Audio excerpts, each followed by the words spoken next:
ini berawal dari abang kami, abang yang paling besar, yang paling tua. Ini abang kami ini kan sudah menduda beberapa tahun, lebih dari 5 tahun. Kemudian pada tanggal 23 Juni tahun 2024, abang kami ini menikah. Nah, selang seminggu menikah, abang kami ini langsung sakit. Nah, kemudian opname di Rumah Sakit Columbia. Beberapa malam di Rumah Sakit Columbia, kemudian pulang ke Kota Pinang. Nah, pulang ke Kota Pinang, kemudian berapa minggu, 3 minggu kemudian lah, pulang, sakit lagi, dibawa lagi ke Columbia. Nah, jadi seminggu di Columbia meninggal. Meninggallah abang kami ini pada tanggal 3 Agustus tahun 2024, berarti total lama perkawinannya 42 hari. Nah, setelah abang kami ini meninggal, kami bawa ke sana. Hari kedua kami datang ke sana. Kemudian pulang setelah selesai seminggu lagi, kami ke sana lagi. Kami datang ke sana seminggu setelah meninggal 7 hari kan gitu kan. Ya, datang kami, ya itikat baiklah adik-adik, nanya sama istri almarhum, bagaimana kita buat ini mengenai harta abang ini. Masalahnya kan abang ini kan tidak mempunyai anak. Nah, tidak mempunyai anak, jadi bagaimana? Istrinya nggak respon. Nah, jadi itu bisa ya, bapak ikut waktu itu, tapi bapak nggak ikut masuk ke dalam ranah kita kompromi, bapak di luar aja. Kemudian tidak ditanggapi, kami pulang. 40 hari abang meninggal, datang lagi kami. Bagaimana kita buat? Juga tidak ada tanggapan. Kami pulang. Kemudian berselang beberapa bulan kemudian kami ke sana lagi, dia tidak ada di tempat. Ya sudah, kami pulang aja. Jadi kata bapak kan, kata Pak Iwan kan orangnya kan lempeng, ya sudah biarin aja dimakannya itu semua kan gitu. Udah, kami pulang. Nah, kemudian berselang beberapa bulan kemudian, tiba-tiba kami mendapat panggilan dari pengadilan agama. Dapat panggilan di mana dia di situ tuntutannya banyak. Yang pertama, dia tuntutannya itu dia menuntut supaya anaknya, dia kan membawa anak nih, 2 orang, satu SMA, satu sudah mau kuliah. Anaknya ini saya tidak tahu apakah ini dari suami yang keberapa, saya nggak tahu. Itu dia itu ya urusannya. Yang penting dia bawa anak 2. Nah, kemudian dia masukkan di dalam gugatannya bahwasanya anaknya ini harus kita jadikan sebagai ahli waris. Nah, kemudian ada lagi dalam gugatannya itu bahwasanya rumah yang ditempatinya itu rumahnya sangat luas sekali tanahnya. Ada berapa ribu meter itu.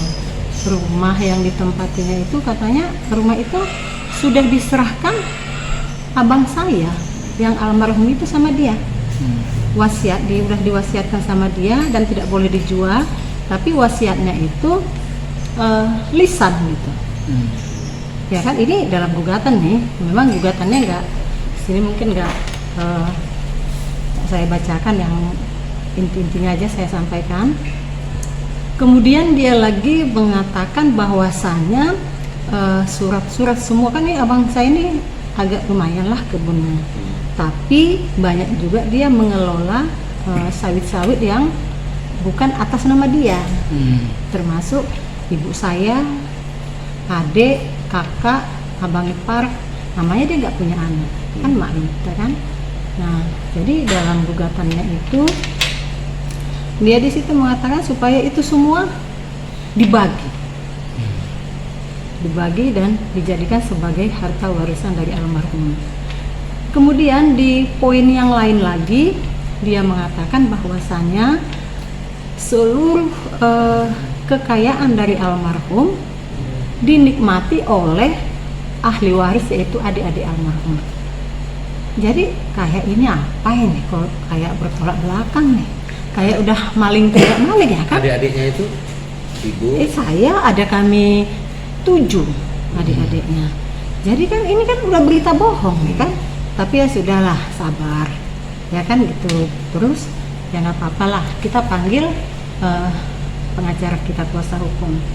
Nah jadi bapak ini, Pak Sandri ini merupakan kuasa hukum kita, adik dari almarhum. Jadi segala sesuatunya kami tetap meminta petunjuk dari Pak Sandri. Jadi setiap sidang Pak Sandri yang ke sana. Jadi apa yang mau kita sampaikan semuanya lewat Pak Sandri, kuasa hukum. Nah tiba-tiba pada tanggal 19 kemarin, 19 Juli kita ada sidang mediasi. Nah di dalam sidang mediasi kita kan tahu kalau sudah yang namanya mediasi itu kita kan harus hadir. Kita kan ya harus punya itikat baik kan di situ kan, hadirlah saya. Nah pada saat kita memulai sidang, saya memang langsung saya ngomong kepada hakim yang mediasi, kalau dalam mediasi ini saya tidak mau ada pihak ketiga yang ada di dalam ruangan ini. Saya bilang langsung, karena masalah ini kan masalah keluarga. Jadi kuasa hukum, penggugat dengan tergugat silahkan keluar. Itu langsung saya sampaikan, ini kuasa hukum saya. Jadi yang ada di dalam itu hakim mediasi dengan kami penggugat dan yang tergugat. Nah setelah itu oleh hakim mediasi dimintalah si penggugat ini bicara. Tapi waktu dia diminta berbicara, dia istilahnya enggak bicaranya gimana ya, hanya dia bilang saya tertekan, saya diteror, macam-macam gitu. Nggak kompeten lah kok bagi saya apa yang disampaikannya pada saat itu. Ya oke lah, nggak apa-apa gitu. Kemudian pas saya diminta untuk bicara, disitulah kesempatan saya untuk menyanggah semua apa yang diajukannya pada saat sidang yang pertama. Yang pertama di situ saya sanggah, yaitu tentunya menolak apa yang diajukan beliau, apa yang diajukan oleh penggugat, yang mana pada saat itu kan dia kan meminta supaya anak dia itu, anak yang dibawanya dari suaminya yang terdahulu itu, supaya dijadikan sebagai ahli waris. Itu saya tantang. Emangnya kan apa mungkin anak sambung itu bisa kita jadikan sebagai ahli waris? Mana dalilnya? Kalau memang itu bisa kita jadikan sebagai ahli waris, berarti Al-Quran lah yang kita rubah. Karena Al-Quran itu kan sudah jelas di situ bagian-bagiannya kan. Kau A bagian kau ini, B kau ini bagian, kan sudah ada masing-masing porsinya. Jadi ngapain kita rubah? Kalau kita rubah berarti kita sudah bisa mengubah Al-Quran. Saya tantang itu. Kemudian yang kedua, apa yang disampaikan mengenai rumah itu sudah diwasiatkan almarhum kepada dia, tapi secara lisan itu tidak juga kami terima. Mana dalilnya secara lisan? Itu tidak boleh. Kalau seseorang meninggal berwasiat, itu wasiat tidak boleh kita berikan kepada ahli waris. Artinya apa yang ditujukan? Iya, karena ahli waris itu sudah ada bagian-bagiannya kan. Jadi kalau misalnya wasiat itu diberikan kepada yang bukan termasuk ahli waris, itulah yang kita sebut sebagai hibah, kan? Jadi ini kami tolak. Kenapa kami tolak? Karena kami ahli waris tidak setuju. Mana buktinya? Tapi kalau hitam di atas putih, oke. Ini kan nggak ada. Ini juga kami tolak mentah-mentah. Kami tidak setuju kalau memang rumah almarhum diserahkan ke dia dan tidak boleh dijual katanya. Ini saya tantang langsung di depan hakim. Ini di depan hakim nih apa yang saya sampaikan. Kemudian yang lucunya lagi, kan ini abang kami ini kan dia tidak punya anak. Jadi ada beberapa kebun yang dia kelola yang atas nama ibu saya, adik, abang, kakak, ada beberapa lagi. Ada juga sebagian memang yang tidak saya kenal, nggak tahu namanya siapa. Itu juga katanya dibagikan dan dijadikan sebagai harta warisan. Ini juga saya tolak, saya nggak mau, karena nanti ini ada dampaknya di belakang. Karena ini sudah merupakan ada kekuatan hukumnya. Dia itu kan kebun itu sudah semua mempunyai ini, ada sertifikat. kalau misalnya sertifikat si A kita jual, apa nggak begini kita kan? Saya bilang langsung di depan hakim, Pak Hakim, saya yang bukan nama almarhum, saya tidak mau menjualnya dan saya tidak mau menjadikan itu sebagai harta warisan dari almarhum karena saya takut kalau di belakang nanti tangan saya begini. Itu saya sampaikan. Tapi kalau memang seandainya penggugat bisa membuktikan bahwasanya yang bukan nama almarhum pun dijadikan sebagai harta waris dari abang kami ini, ada buktinya, ini memang milik dari almarhum, silakan saja, nggak masalah kan? Nggak masalah, yang penting bisa dibuktikannya, walaupun bukan nama almarhum tapi bisa dibuktikannya, nggak masalah. Cuma saya kan takut aja nanti kalau misalnya si A, si B menuntut, kita udah kita bagi, tahu-tahu menuntut yang punya, kan? Nah, kemudian lagi itu di depan hakim, ini semua saya tantang di depan hakim mediasi. Kemudian ada lagi saya sampaikan pada waktu sidang mediasi itu bahwasanya selama 11 bulan abang saya ini meninggal, seluruh kekayaan abang saya ini termasuk rumah, mobil, kendaraan lainnya, roda 2, kemudian sawit, semua dia yang menikmatinya. Tetapi di dalam pengaduannya di pengadilan agama katanya kita yang menikmatinya.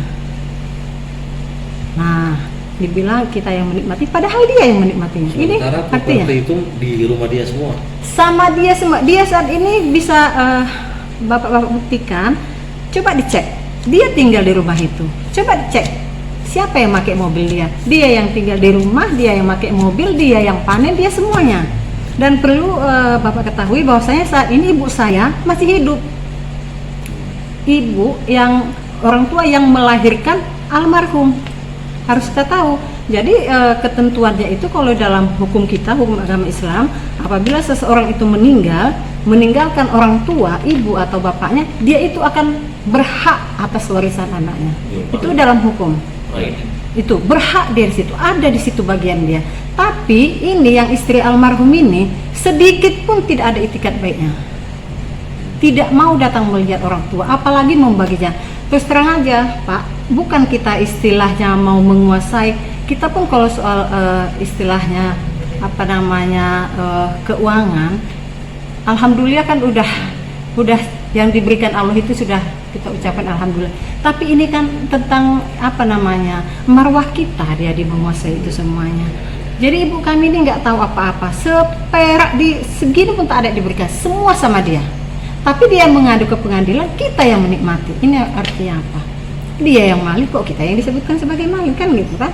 Kalau bagi saya, tapi inilah kalau ya itu penilaian dari bapak-bapak. Jadi ya, tahu saya itu. Terkait pemberitaan kata itu seperti apa, Bu? Pemberitaan yang jadi tentang ya, setelah ini saya sampaikan pada waktu sidang mediasi itu, ya dia otomatis panik. Kayak ini gitu, panik dia, ya otomatis karena semua tuntutan dia itu tidak berdasar. Iya. Jadi panik. Ditolak. Ya, saya tolak mentah-mentah. Saya tolak. Mungkin agak sedikit kacau sehingga dia mengadakan konferensi pers dengan kuasa hukumnya di situ. Jadi dia buat statement yang kok bagi saya ya mengharu-haru, silakan aja. Jadi kalau saya menilai apa yang disampaikannya di TV yang kemarin itu, silakan saja. Terkait apa itu? Katanya sih ada pendukunan, katanya ada mobil lewat, kemudian mobil ini ada menyiram air putih di jalan sana. Jadi apa setiap ada mobil lewat menyiram air putih itu bagian dari pekerjaan saya? Apa bisa dibuktikan? Silakan aja dibuktikan kalau memang kita dituduhkan. Jadi Bu, mobil-mobil ada mobil apa gitu, mobil kecil ya lewat, saya lihat di situ. Kok dituduh kita? Kok main dukun ya? Kayaknya lucu gitu, lucu kali gitu. Jadi Bu seperti difitnah lah gitu ya, Bu.